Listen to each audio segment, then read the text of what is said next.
Hi folks, it's FloridaMan here. Today I'm bringing you Media Wars 2, FloridaMan's Diary. I signed up for this game with a heavy heart. Not only did joining the next Media Wars mean that I was going to have to compete with a bunch of diplomacy heavy hitters in a public forum, which could be very embarrassing, but it practically made it mandatory that I consume the original Media Wars. You usually can't star in a sequel if you never bothered to see the original. More seriously, I never finished consuming the many hours of diplomacy content that were produced in the original Media Wars matchup. But now that my participation in the second one is over, I think I should have reviewed that material, just to get an idea of what happened. I went into this battle with less information than I should have, and less information than many of my fellow players had on each other, because I didn't do that.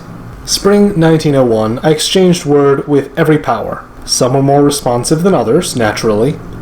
France and I exchanged friendly messages, and in theory we agreed to work together against Germany. Germany and I exchanged messages. I suggested working together with him as well, but he seemed much less interested than France, and I heard much less from him. There was the idea of working together with Italy and jumping on France as a group, but Italy simply didn't respond to that idea beyond an initial message saying he was interested, and Germany wasn't really that into me. Russia and I exchanged messages, and the Russian player proposed working together, which sounded interesting to me. Unfortunately, Russia then stated a plan to open north, which I attempted to talk them out of with no success. It was a very frustrating conversation, because I didn't want to be too forceful, but the Russian player seemed determined to keep insisting that this opening was a friendly one, despite the fact that it was clearly a problem for me. I spoke with other powers, but they were too far away to really do much for me at this point, although I thought I had a pretty good rapport going with both Austria and Turkey. Post-Spring 1901, Russia clearly opened in the way they told me they would, but because they just told me what they were going to do rather than actually negotiating with me, and I even asked them not to open north, but they did it anyway. My suspicion was that they were really negotiating all of their opening moves with someone else. Maybe Italy or France, maybe Germany.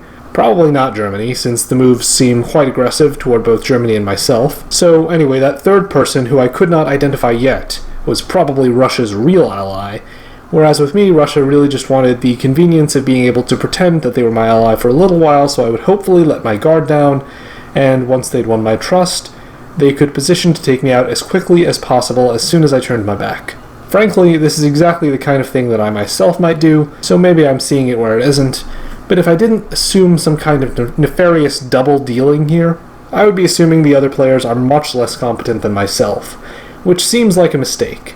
My first message after spring orders processed was to Germany. I suggested that with Russia and Italy's openings, we might want to consider the Western Triple. He shot it down previously, when I mentioned that we could pretend to do the Western Triple, but we can't ignore the course of events that have played out so strongly against us.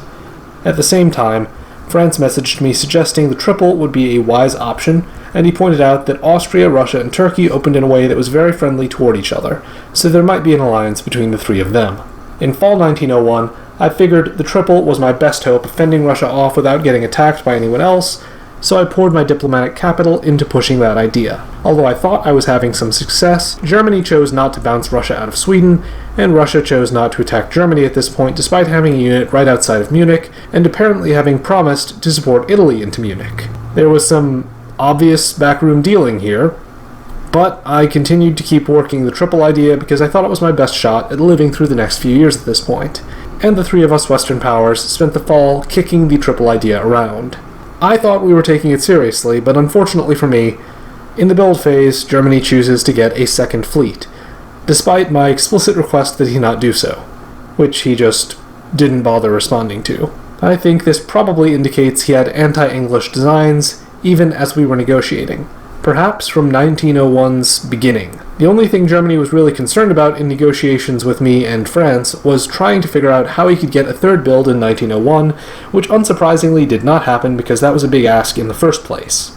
Also unfortunate for me, I built a fleet in London. It seemed like a good idea at the time because I was trying to negotiate with Russia, and with the Germans a little shifty, my build phase calculation was that I'd be better off signaling non-aggression to Russia than trying to maintain the triple idea. The unfortunate thing is that France decided that this was an act of war, despite the fact that he had never expressed any concern about where I built, and he resisted any effort to talk him out of moving north after this point. I was not at my most persuasive here, because he and I both knew I didn't have any leverage, and France seemed to want me to bribe him with the promise of something other than German centers, although he refused to in any way define or suggest what it was he was hoping for. Perhaps he was hoping I'd offer to become a janissary to survive, but it seemed very early for that, and he also never made any clear suggestions that would hint in that direction. It was always something along the lines of, "Sell me why I should keep you alive rather than attacking." France and I ended up arguing rather forcefully with each other, which is rarely if ever persuasive, and nothing good was destined to happen there. As we went into spring 1902, I was obviously in trouble. Germany and Russia were clearly well positioned to collaborate against me if they wished to do so, and despite Germany's faint protestations to the contrary, Germany's intentions seemed clearly hostile. I made further negotiation attempts with Germany, but his communication was sparse, and looking back, I don't think he seriously considered the idea of working with me beyond 1901. Just goes to show that first impressions can be a killer in this game. France did offer to support me into Holland and continue working together, and I took him up on it, because with Germany almost completely silent and Russia openly aggressive, I had almost literally nothing to lose. Unsurprisingly, France was lying, and this move just served to waste my unit that might have otherwise defended against him. By fall 1902, the diplomacy aspect of the game was just about over for me. Every one of my neighbors was committed against me, every move I made was defensive, and no one seemed open to either assisting or ceasing to attack me. Italy made moves that constituted half-hearted gestures against France without posing any threat to France in reality. France, Russia, and Germany overtly attacked me, causing me to lose Norway. In spring 1903, Italy abandoned this feeble pretense at a French attack, and my enemies closed in further, convoying 2 armies onto my island. The situation became very ugly indeed. Germany and Russia further cemented their bonds by working together to give Germany an Austrian center that Germany should have known he was very unlikely to keep. Fall 1903, they basically put the final nails in my coffin, taking 2 home centers off of me. I lost most of my interest in the game, though it had been waning already, and in winter 1903, both Germany and France built armies, which I thought was sort of interesting. Those gestures might be aimed at each other. So spring 1904, as a last-ditch effort to survive, I suggested to Germany that I could janissary for them, by helping them push Russia out of Norway. Germany pretended to accept, for some unfathomable reason, and just moved into Edinburgh. I say for some unfathomable reason because there was absolutely no purpose in lying there. I was totally helpless regardless of what I did, unless Germany or France chose to help me in some way. But some players just like to lie, I suppose. Regardless of the motives behind my early exit, 1904 brought my participation in the game to its end. From there, I have continued to watch it, although naturally, with much diminished interest. I do have predictions for how the game will go, at this point, based on what I've been watching and my own recollections of the game. I think France will be a part of any draw, no matter what. The French player has been very strong thus far, probably the strongest of all of the players, in terms of the effectiveness and consistency of French diplomacy that I observed. Even if Germany stabs France right now, and I do think this is probably Germany's last chance to do that effectively, Germany will never be secure enough in the center of the map to be able to finish France off. Germany has no real prospect of help in taking France out either, because Italy's feeble offensive against France has petered out, and France has ample forces to defend against 2 powers at once right now. Russia's position looks pretty good too, since Germany invested himself in attacking Austria, and it will be difficult for Germany to disentangle himself from Austria to turn on Russia anytime soon. If Germany does try that, Germany will immediately lose Vienna. Austria has been keeping themselves alive with pure resourcefulness, determination, and flexibility, but I can't imagine that that will keep the Austrian alive until the endgame, although I do think Austria deserves to get there. Turkey is doing a bit better, and I would probably bet on Turkey just barely surviving right now. Italy made the classic Italian mistake in diplomacy, which is to be indecisive and not manage to accomplish much early on.